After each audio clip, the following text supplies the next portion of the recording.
Welcome to our panel discussion on the new digital experience. I'm Frank ZABOROWSKI, AFA Senior Director of Cyber Patriot Operations, and I'm pleased to be the moderator of this panel today. Our military is a digital force. What was once done with grease pencils is now done with a network of mobile devices. Aircraft displays that were once steam gauges are now multifunctional displays. The squadron bulletin board has been replaced with social media, and airmen and space operators who once wrote letters now tweet.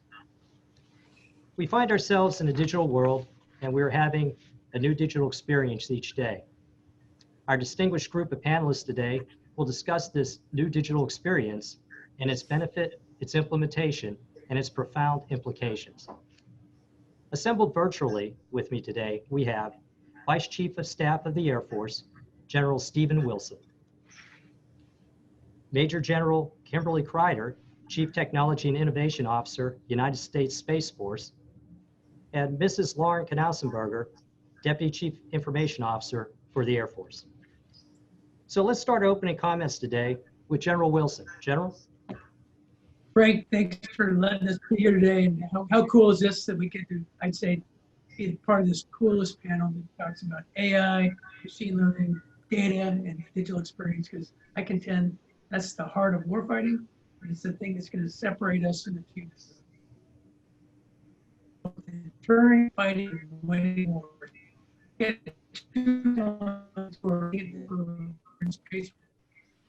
What we fired up about this is I think this technology, digital experience, combined with our airmen and space personnel, are really the key to the future success, the future of winning, and the future fight.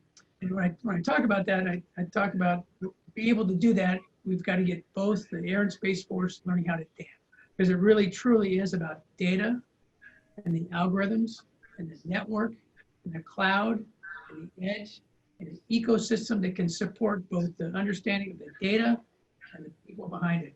Because future wars can be fought at decisions at machine speed, because digital experience will be incredibly important for our airmen and space personnel going forward in the future.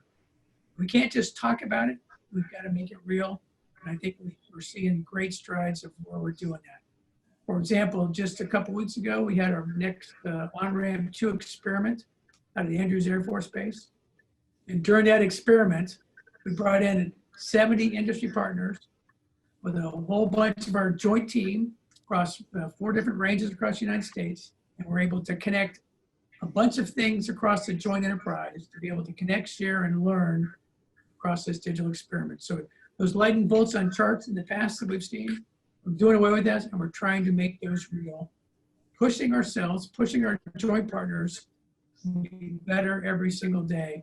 And we'll do those on-ramps about every 4 months, but that's an example of the things we're trying to do to move forward, to take this digital experience, these digital airmen, and to keep pushing us forward, because again, I think it's the key to warfighting in the 21st century. General Kreider? Thank you very much, Frank. It is absolutely a pleasure to be on this panel today with this power team that we've assembled. I'll just add on to what General Wilson just said from the perspective of space. You know, as a Space Force was stood up because there is a clear recognition that space is absolutely vital to our way of life. It's vital to everything that we do. If you think about it, a day without space would be a very, very dark day. We all leverage space-based capabilities every single day, probably 3 or 4 times before we have our first cup of coffee in the morning. And that is because our world runs on space capabilities.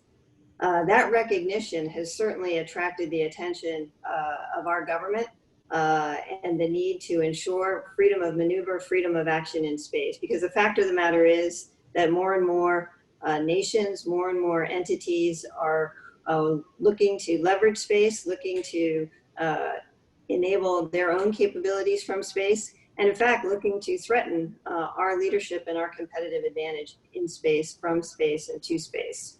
So for us, from the Space Force perspective, protecting space, defending our nation's capabilities from space are a vital national interest. Being digital in that regard is the way in which we are going to assure space capabilities. Space is fundamentally a digital experience. Everything we know about space, everything we do in space, all of our ability to leverage space depends on data, depends on our ability to leverage digital technologies to the maximum extent.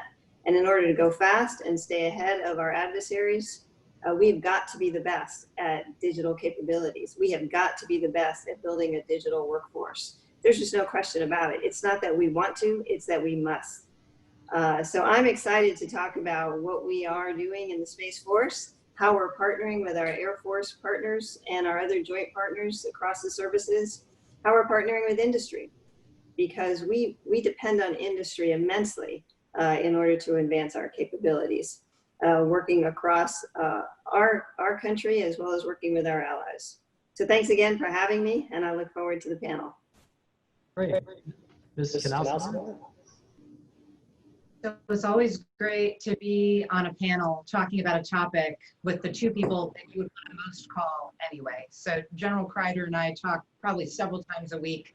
General Wilson is always one of the best people to talk to about impact to the warfighter on everything we do in technology. And I want to thank him too for all of his leadership in this area. I mean, really none are paralleled in their champion, being a champion for airmen. And really along that example, as we go into future from the CIO perspective, we are looking to really make everything that we do about airmen. And the more that we focus on enabling airmen, the more we're able to meet our goals of modernization and really move beyond modernization and innovation to a point where we can drive consistent agility and consistent advantage. And I think our airmen are probably going to hear me like a broken record on those 2 points. Really, there is a lot of incredible capability that we are building at the top. The AI and machine-driven insights, getting data into the hands of our airmen so that we can make decisions at the lowest level. But underneath all of that is digital infrastructure. It is not sexy at all, but we have to be able to connect to these things. Otherwise, we're going to be having these incredible bespoke AI capabilities that we can never connect to in the cloud, or perhaps not connect to through our LEO satellite capabilities. But we are moving toward a world where ubiquitous connectivity is within our reach, access to data is in our reach, the ability to drive those machine-driven insights is right there. And so to reach that future, we're going to build that digital infrastructure, we're going to equip our airmen, we're going to be laser focused on their needs, and we're also going to focus on building our digital talent. So I look forward to the panel, and again, glad to be here. Well, it's great having everyone here. Our first question of the day deals with day-to-day work and operations in the new digital experience. General Wilson, could you take the lead on this question? COVID-19 ushered in a whole new way of working for so many. CVR, the commercial virtual remote, Microsoft Teams, Zoom.gov, and so much more. There's a lot of concern out there from the field that we'll lose these and like capabilities once we settle into our new normal. Can you expand on the future to keep these capabilities? And Frank, look at what happened here under COVID. Nobody would ever want to go back to what we were doing before, where we've advanced. Today we've got Zoom and you name the product to be able to do things like this. We've had an 800% increase in our ability to do this teleworking and digital experience. We're not going back. I mean, there's just no question. Nobody wants to go back to what we were doing before. So how do we take this challenge and use it as an opportunity to move us forward literally years in time? And I think that's what we've seen during COVID.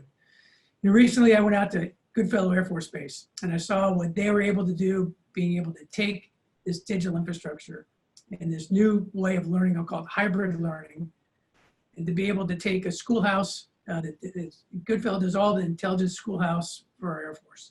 And they're able to take that timeline of what they were doing, cut it by about 1/3, and actually produce a better graduate out of it by doing both in person, but by doing this tele-learning as well as a hybrid learning environment, and do it even better. So I contend this COVID has been terrible in terms of this global pandemic, but we should look at this opportunity. What has it allowed us to do in this ability to move our digital experience forward literally years? And everybody I talk to, we're looking around saying, okay, what we're doing now, how do I take that and continue to accelerate that forward because this accelerating change is going to be really important that we continue to drive us forward on this digital experience. Any other comments? Absolutely. So I'll add that at the beginning of COVID, we had 20,000 VPN connections for a 750,000 person workforce. So I think that's probably the #1 metric, and we were not a force that was used to teleworking. And culturally, there was really widespread belief that you could not get work done unless you were there in person. And sometimes if you were teleworking, you weren't really working. Just culturally, we were not there yet. And really only the innovators, the front of the spear, guys out at Space Camp, Kessel Run, only those innovators really worked kind of off of bases driving forward in a more traditional telework sense. But since the beginning of COVID, culturally, we can work from all over the globe.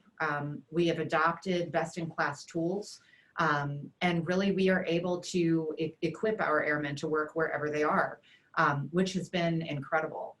And I guess the good news and the bad news is that we have raised the bar. Our airmen love working at home. Their devices all work. They can manage them. They've got lightning fast internet. And so it really becomes a responsibility for us to maintain the capabilities that they have seen. Really, and this is something that we've been pushing for some time. We've been pushing for more commercial capabilities. I think COVID has provided a bit of an awakening for us. And so I look forward to seeing what we do, especially now that our IT community has been able to put on their superhero capes and show us how quickly they can work to deliver all of these capabilities for our airmen. So Frank, to pile on that, I don't think there'll be a portion of our workforce that never comes back to working as we know it in the past.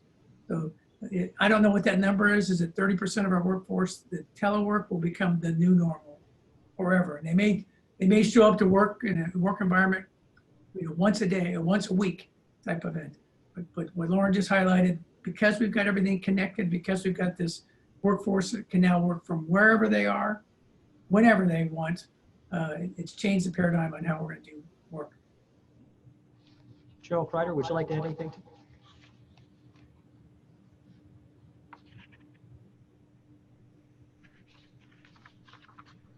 Okay. Yes, thank you so much. I would love to add to that. COVID has certainly been an opportunity for the Space Force to leverage these collaborative tools and take advantage of the improved internet capabilities that were just talked about. We have found that within the Space Force, our space professionals have excelled in leveraging these capabilities. We've excelled in ensuring that we can be fully integrated from wherever we are. We're a very small service, and we have to take advantage of these tools in order for us to be able to stay connected and move forward. Some of our young airmen out at our second launch squadron out in Vandenberg Air Force Base were some of the early innovators in the response to COVID, when they realized that all of their reporting was being done via Excel spreadsheets, and they quickly came up with a new capability we call Perimeter 9. They developed a small software application, deployed it in our continuous integration, continuous deployment pipeline, supported by Space Camp and Platform One, got that out. And now it's being implemented across the force by all of our squadrons within our new Space Deltas. It was identified as just a great capability, not only for personnel tracking in response to COVID, but in support of our overall readiness capabilities overall. So it's that kind of innovation that COVID has helped us unleash and continue to move forward on. Thank you. All great comments. Our next question deals with Joint All-Domain C2. There have been attempts in the past to integrate Joint C2, reduce decision times and gain synergy from all service capabilities. In the end, services found it more agile to use their own service-specific stovepipe systems in some ways. Now with the new digital experience, we're on the cusp of doing something revolutionary. The question is, what is different about the current environment that will allow the Air Force and Space Force to meet their C2 requirements while seamlessly integrating with JADC2? We'll go ahead and start with Ms. KNAUSENBERGER. Sure. So one of the things that I think of with JADC2 that we haven't done well in the past is be able to seamlessly go across all levels of classification and to pull in our allies. And we do this, but it's been more complicated historically because we've had to have very different physically separated architectures that all have to work together, sometimes in very kludgy ways. It takes some real strength to get some of the systems to work. But as we move toward zero trust and some of the things that the digital transformation brings along those lines, some of the tools, we get to a situation where we can get down to that data that is needed for a purpose and being able to share that within systems that don't necessarily need to be air-gapped between each other. And so that will help us get much more quickly from sensor to shooter, including our allies, and across multiple layers of classification. We have a lot of work to get there, and I'm sure from General Wilson and General Kreider, they'll share a little bit more of a warfighter's perspective on that question for you. And Frank, let me jump in for with Lauren. As I talk to my joint counterparts, right? We all understand we cannot do it the way we did in the past with a stovepipe system. So today, if we're talking in Europe, if I have an F-35 flying over there, an Army maneuver unit on the ground or Marine maneuver unit needs the information off that F-35. Conversely, the F-35 needs the information coming from the maneuver unit, right? So this joint all-domain operation is dependent upon us sharing the data. And so we've got to build a system that allows us to do that. And as you highlighted, it can't just be joint, it has to be part, the coalition has to be partners. Right? That's going to be an imperative moving forward. So we're working with our partners, they're all in.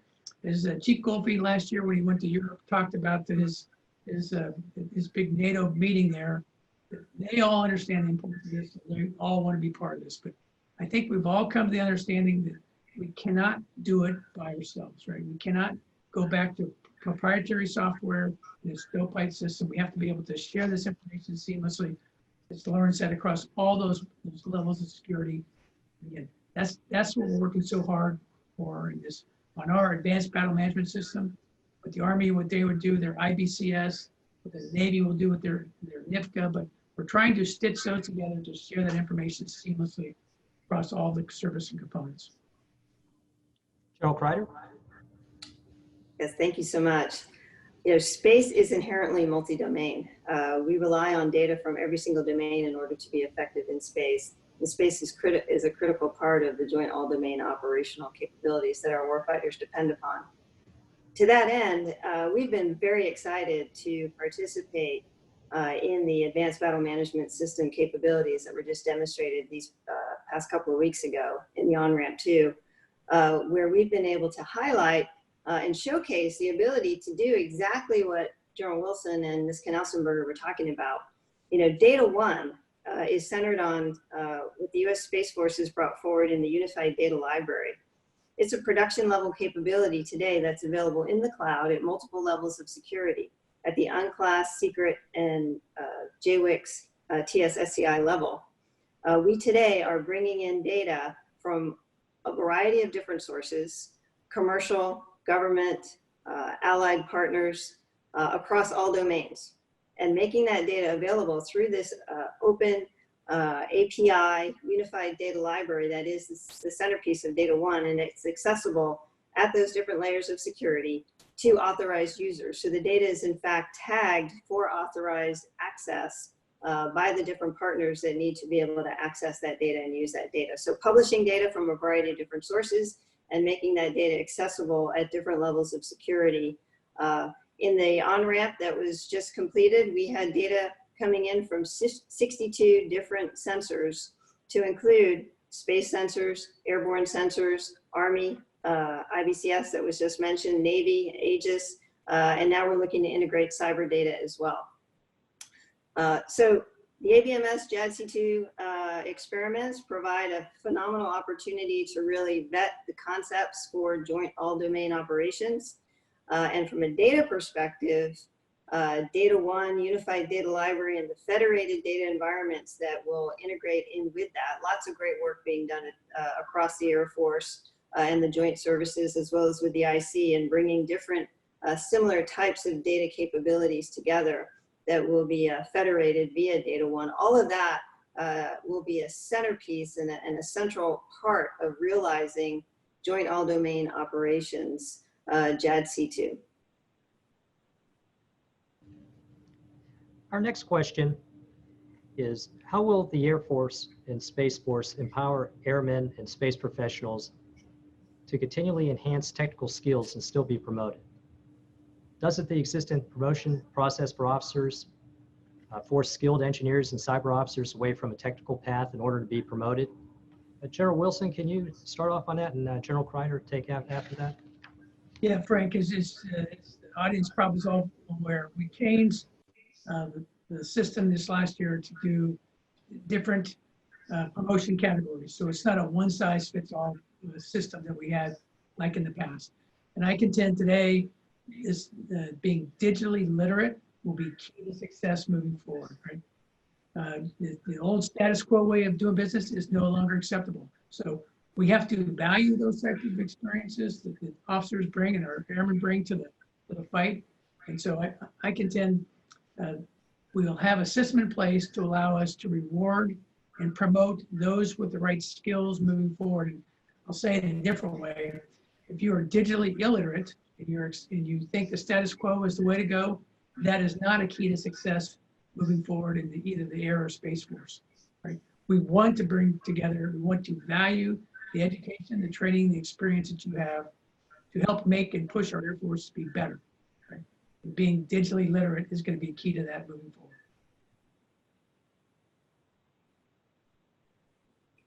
Same here. You know, the ability to command and to lead forces into combat, the ability to be able to be masters of your mission area are all going to require, in today's environment and well into the future, the ability to be digitally literate. Digital capabilities are part of how we are going to have to deliver warfighting advantage.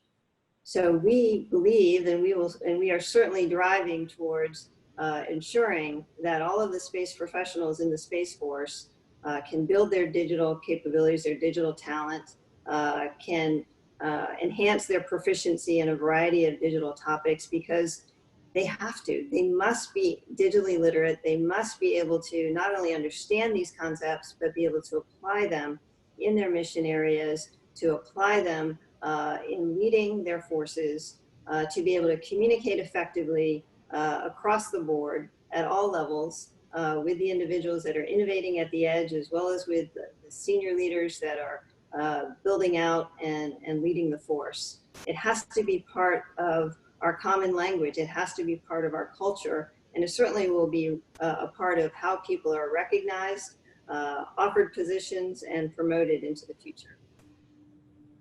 Thank you. Ms. KNAUSENBERGER, do you have anything to add? Sure, just very, very briefly, I'll add that on the commercial side, as an executive, I have several times hired technical people and paid them more than I paid myself because their skills were so incredibly valuable that I felt that our mission would be completely undermined without that particular skill set. And so really, as we move forward into the digital future and recognize that more and more of our advantage will be based on technology, we need to build our digital ninjas, and we need to be able to incentivize them properly. Frank, going back to what both Lauren and Kim said, this is at all levels, right? This is from the youngest airman to the most senior airman and space professional out there. It's going to apply to all of us. Thank you. In the new digital experience, we see that there are many opportunities to use technology. At the same time, there are many threats from potential adversaries. But what are we doing to counter those threats when we go back to the new normal? And I start off with Mrs. KNAUSENBERGER. Sure. So there's definitely been a lot of discussions around what does this mean when we are broadly using personal device, at least temporary during COVID, when we're doing more work from home and we don't have control over the internet connections. We have more people using SIPR devices remotely.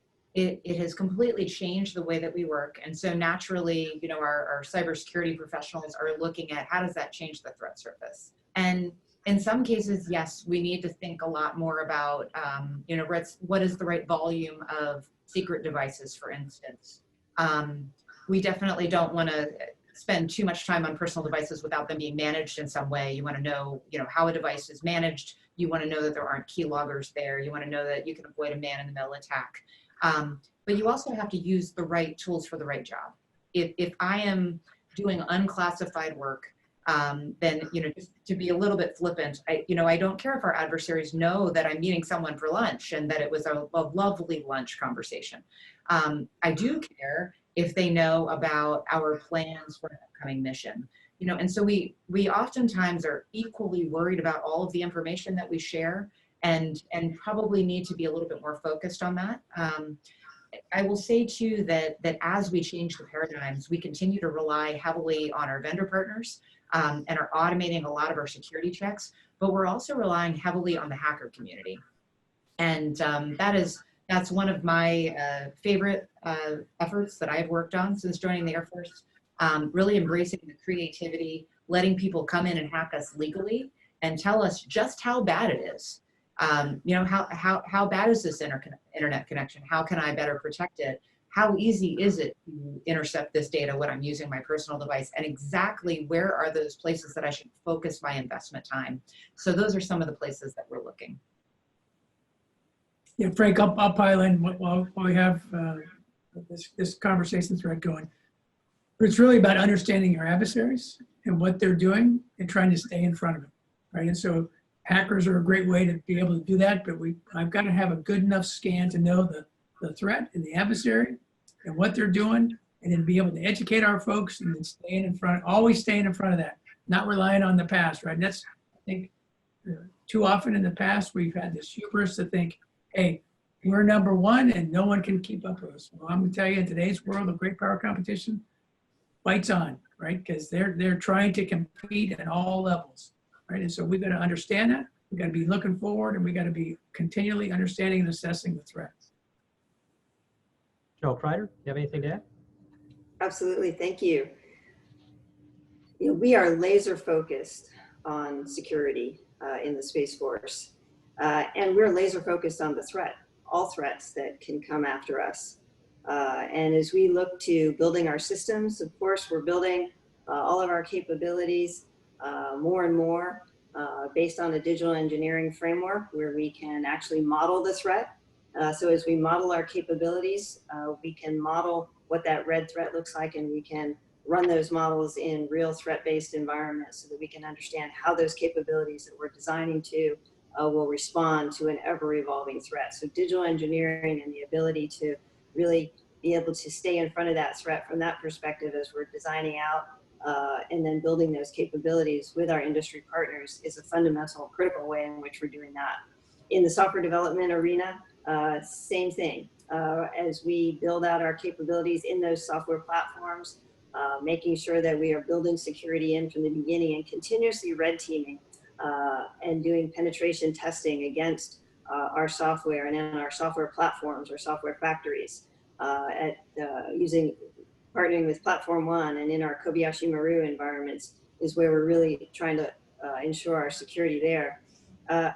Taking advantage of those kind of hacking events that were mentioned earlier, you know, we recently did an event called Hack-A-Sat, hacking satellites with DEF CON in partnership with AFRL, SAF-AQ, and our partners at SMC. And we fundamentally looked at how satellite capabilities could be hacked into and what are some ways that we can assure satellite capabilities in all segments. Because when you think about space, it's not just what's happening on orbit, it's the on-orbit threats, it's the network threats that have to do with communication from those space-based assets back down to the ground, and it's the ground systems and the users that interact with those ground systems. So we've got lots of segments that we need to be able to protect end to end when we look at our space capabilities. So figuring out where the potential vulnerabilities are in that end-to-end system is a continuous process. And we're leveraging all of these kinds of opportunities to ensure that we've got secure systems, that we're aware of the threat, and that we're constantly staying ahead of that threat. So bring it, red team, because we're able to constantly stay in front of that. Very good. The next question deals with artificial intelligence. As we know, other nations are investing heavily in artificial intelligence and clearly want to use it to increase agility and lethality of their armed forces while containing costs. What do you see as the advantages that the Air Force and Space Force and our industry partners bring to the table in developing AI, particularly for agility and sensor-to-shooter applications that will give us an edge over potential adversaries? And Frank, let me, I'll jump into that. So we've recognized that for a while. We know, talk to some of the smartest people on the planet on artificial intelligence and how do we turn around and make that real. All right, so today I'd say we're working with industry, we're working with academia, with our national labs, certainly with all of our service partners to figure out how do we do that best. Let me give you an example of one of the areas we're doing that. So we've partnered with MIT on an AI accelerator. What we did is we looked around the world and said, hey, who's one of the smartest people on the planet? Well, we've got a bunch of folks at MIT. Dr. Daniela Russ and her team out at the Computer Science and AI Lab have got nearly 750 PhD undergraduates and 125 PhD faculty working on AI. So we're partnered with them. We've got a team of airmen there to work with her, and we've given her really hard problems. So we got smart people, we got hard problems. How can we work together to help solve some really hard problems? And they're doing some incredible work. That's just one of many examples that we've got going on across the Air Force, whether it be at MIT with the accelerator, with AFRL, with industry partners, of how do we take that capability that's existent now and make it real and putting it in the hands of our folks who can now do something. Absolutely. And I'll add, I think you asked about what our advantages are. And I'll say, you know, the short answer is we have some of the best minds in the world working this problem in this country. And we've built a coalition of global people that share our values. And so when you combine the strongest companies, some of the strongest IP there, you have some of the strongest universities in the world that are teaching these concepts. And then you also have the open source community that is working together, creating a completely global effort. That's a pretty strong message. But we also have to be clear-eyed about the disadvantages that we face. We're gonna have to really have our A game ready when it comes to digital talent and building our future digital workforce, especially related to AI. And we're going to have our A game ready when it comes to building our digital infrastructure so that we can fulfill the promise of AI with all of the tools and the data that we need at our fingertips. And finally, one thing that I'd call an advantage and a disadvantage is that we have made the commitment to be very ethical in the way that we go about using AI and collecting data and using that data. And not everyone has made those same commitments. And so it is significantly easier to get after these problems when you have unlimited data and you have no ethics. We refuse to cross that line. And so that's just something that we have to be very clear-eyed about. I think it's a strength, but it is something that, that our adversaries have that makes it easier for them. Yeah, hey Frank, can I jump in again on that? So let's just take China, for example, right? China has publicly stated that artificial intelligence is one of their mega projects. And they want to be one of the world leaders in AI by 2025. And so it's not a China industry or China military or China national lab. It's an all of China effort. And they are all in to try and win on artificial intelligence. I would say the same thing's happening in Russia. So this is part of this competition. And I contend that what Lauren just highlighted, we have the smartest minds and we think the way we do it is better, right? But make no mistake, it is a competition. And on top of that, just to put the reality lens, is today China is graduating 8 times the number of STEM graduates that the United States is. And the projection is in the next 5 years that will become 15 to 1. So that's the competition that we need to be clear-eyed about and why we're so focused on this effort. And as Lauren highlighted, the advantages that we think we bring to it. Any other comments? Yeah, I'll pile on to that too, Frank. In the space community, I think I mentioned it earlier, in space operations is fundamentally a digital experience. Everything we know about space, everything we do in space depends on our ability to leverage data and digital. And that is only advanced when we can apply artificial intelligence and machine learning to the maximum extent. We are doing some really interesting things to apply artificial intelligence and ML to the space domain awareness arena in particular. There's a lot of data about the objects in space. There's a lot of data that we are pulling into our Maui High Performance Computing Center out in Hawaii that will allow us to fully exploit the space domain, building advanced algorithms with AFRL and our industry partners and the best that academia can provide, partnering with MIT AI Accelerator as well to fully exploit that domain, to fully advance our operational intel about the domain so we know what objects are out there, what they're doing, what their pattern of life is, and then to integrate that information into our command and control processes. These are some of the ways that we're really advancing the ball on space domain awareness and leveraging AI to help us do that. The other thing that I'll point out is that we are actively looking to partner with the National Security Committee on the National Security Commission on AI to really help us think through what kind of skill sets we need to continue to build in applying artificial intelligence and data science across the board. How do we increase the use of AI and the advancement of human-machine teaming? Because building out these algorithms is great, but really figuring out how these algorithms help our space operators in each of their mission areas become more advanced, building complete and full models that we can fully trust are all critical parts of the puzzle. So we're excited to partner with all of the efforts going on across the government that will really enhance our capabilities at a national level and allow us to continue to be the best in the world in the use and application of AI. Thank you. Well, next question is, how can we handle the most important weapon system, our people, to solve their problems? How can we get more enterprise development capabilities in everyone's hands, like Microsoft's Power Platform and other development tools, to leverage that amazing organic talent we already have sitting at their computers, versus contracting actions or proprietary solutions? This could truly enable the creation of a cadre of digital airmen and Space Force professionals. Do you have any comments on that, General Wilson? Yeah, Frank, we absolutely have to do what you just said. We have some amazing talent that you just highlighted. I'll use an example. Recently, I went out to Pivotal Labs. I was talking to the CEO there. Pivotal trains lots of people from industry all around the world. He highlighted two people, a second lieutenant and a young A1C. He said, I'd put these two up against anybody that's ever come through here. They are that good, right? So we have to find a way to enable them, right? And they want to help us solve hard problems. And so once we get the data in front of our airmen and we give them the tools to be able to do this, and we unleash that, get out of the way because they can do amazing things. Right? Today, we've got to start making this, as Lauren talked about, these digital ninjas broadly across the force.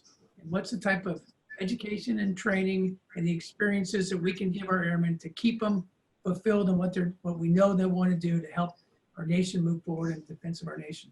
Again, they're incredibly talented. We can't rely on industry, although industry is going to play a critical part on it. But we've got to use all parts of this moving forward to be able to compete and to deter against a great power. So I'll jump in there too. So one of the big challenges is that we don't always know what skills we have. And I've used this analogy a couple of times, but it's like that movie Under Siege where Steven Seagal, he's the cook, and the terrorists, they storm the sub and they've captured the crew. And then the cook is the guy that's the best fighter, and he saves the day. And it's really a lot like that. Our greatest digital ninjas are the guys that they're doing something that has nothing to do with technology whatsoever. But then they go home at night and they're building games in their garage. They're writing algorithms. They're doing these incredible things just for fun. And sometimes even their fellow airmen know this because they're so passionate about it. They talk about it. Maybe they post it on Reddit or on the collaboration channels, but we don't have a way to formally see that they have that skill. And so one of the things that we're pushing right now is Digital U, which is really a capability where we have the ability to assess all of our airmen in a variety of different skills, give them the training that they need, and then have the analytics to get to the point where we can see what our digital inventory is. And then if we have a really big priority thing, you know, General Kreider says, I have this amazing space problem. General Wilson says, I have this amazing JADC2 problem and I need our best people, that we can very easily go in and say, all right, this problem has to do with data and visualization and AI algorithms.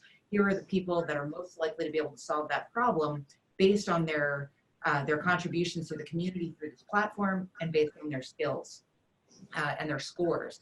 And so another part of the question that you asked was, how do we give these airmen the tools that they need to practice their craft? And that's where I'm really excited to highlight two teams. One is the Platform One team, and one is the Airmen Coders. And those two teams combined, and Tron as well, they have built a technology stack that is intended to scale DoD-wide. We have several of our large platforms on using the platform today to develop code that is going into production very, very quickly. And recently we did an experiment. We asked airmen, some of them were just graduating from the academy and didn't have anything to do yet because it was, you know, COVID disrupted things. But a lot of them were just airmen writ large. Hey, do you want to come and do an internship with Platform One and with the Airmen Coders? And we got a cadre of around 80 airmen, and we sent them through the program. By the end of the program, they were developing applications on their own, in teams, of course, pushing them through the pipeline where they could be ATO'd easily into production. And they started being able to collaborate on each other's applications as well, which is what open source is all about in the, you know, the broader community. And so I am thrilled that that experiment went the way it is. We showed that it was scalable, that we could find airman talent, that we could train people quickly, that there were pretty consistent predictors of who was going to be successful, and that we are now doing inner source coding in the Air Force. And that has huge implications for how we do sustainment in the future and how we are able to move with agility as we update our applications. General Kreider. Thank you. All in on everything that Ms. KNAUSENBERGER and General Wilson talked about. The Space Force has been fortunate in that we've been able to leverage and really move out very quickly on many of the capabilities that the Department of the Air Force has put in place. Digital University is the heart of our Space Force talent development program. We are in fact building a capability to allow all of our Space Force professionals to develop their proficiencies across 5 different workforce competencies: software development, data science, product management, IT infrastructure, and cybersecurity, building out on Digital University and being able to build their proficiency up to a level of an expert in any of those competency areas. We're offering badging capabilities so people can track their progress as they work towards those higher level of proficiencies, all built on that Digital University platform. In fact, I just released an email the other day out to our entire force saying, here's your Digital University license, and take advantage of it, start learning, give us your feedback, and be part of this new adventure that we're on to make sure that we can build a digital workforce and that we can build our competencies across the board in each of those areas. So Digital University is a phenomenal platform for us to build that talent that we need. We are also allowing our Space Force professionals and encouraging our Space Force professionals to go to those software factories. Space Camp that is built upon Platform One is the centerpiece for Space Force to have operators across the community and across mission areas bring their new ideas as part of their combat development divisions and figure out ways to build new code and then quickly deploy that code into production environments, as was described, partnering with our product teams at Kobayashi Maru and Space and Missile Centers on ensuring that we can transition capabilities and those new ideas into our production level programs. and ensure they can be sustained.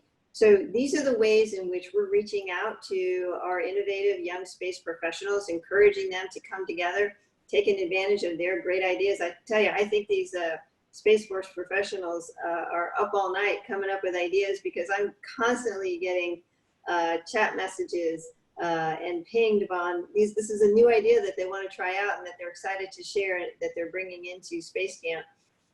So these kinds of venues have really opened up the aperture on our ability to take advantage of not only building skills, but applying those skills and putting them to good use to advance our mission sets. So I just have to pile on one new thing, because Kim got me really excited here. So I'm going to tell our airmen, if you have not yet gone to Digital U, you should do it now. It's digitalu.af.mil. We have over 2,000 airmen up on Pluralsight and vASC. And any airman who wants a commercial license of Udemy, we've got you covered. Just go to digitalu.af.mil and claim your license. All you can learn. Wow, great comments all. We have just a few minutes left. I'd like to do closing comments. We'll go to Mrs. KNAUSENBERGER first and General Kreider, and we'll let General Wilson have the last word. Mrs. KNAUSENBERGER? Sounds great. So this has been really fun. It's always great to spend time with you guys, and I'm really excited to see where we go with our digital transformation.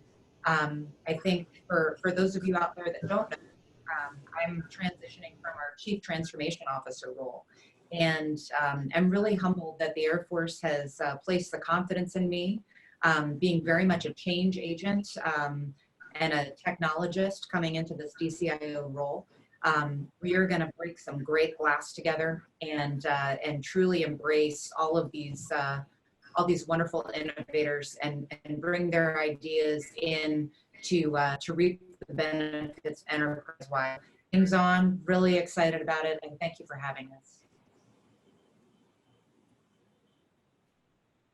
This has been a really, really fun panel. I'll tell you, I think we could talk about these topics all day long.